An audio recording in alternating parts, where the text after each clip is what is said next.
Shivanshu recording studio बानावर बिशुनगंज।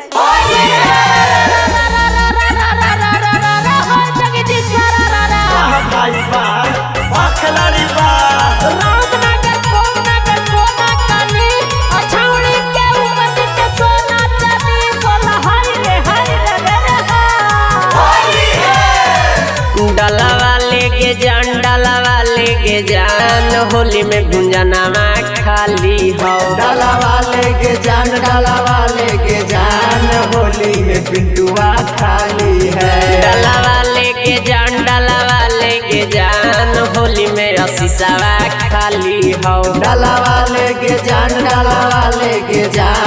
होली में मनीषावा खाली है। आगे होली में रोशनमा खाली हो। आगे होली में मुनवा खाली है। होली में सौरभा खाली हो। डाला वाले के जान होली में दीपकवा खाली हो। डाला वाले के जान होली में बिरिसवा खाली है। मिक्स बाय उत्तम प्रेमी।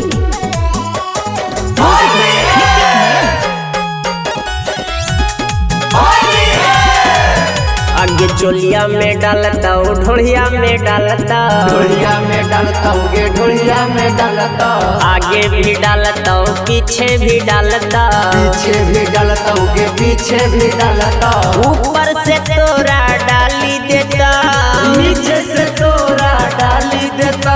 डाला वाले के जान होली में कुंदनमा खाली हो। डाला वाले के जान होली में नीरजवा खाली है। डाला वाले के जान होली में अर्जुनमा खाली हो।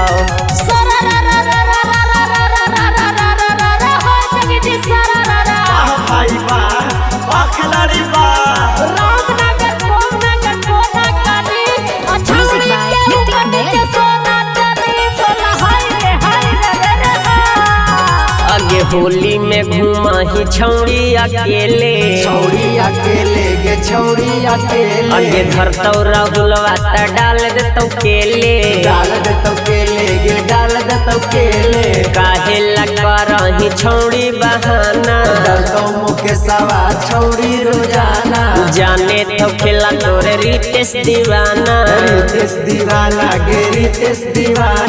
उत्तम टाइगर रजनी से डाला लेके जान। डाला वाले के जान होली में लइकन खाली हो। डाला वाले के जान होली में सचिनवा खाली है। डाला वाले के जान होली में सब लइकन खाली है। शिवांशु रिकॉर्डिंग स्टूडियो बानावर बिशुनगंज।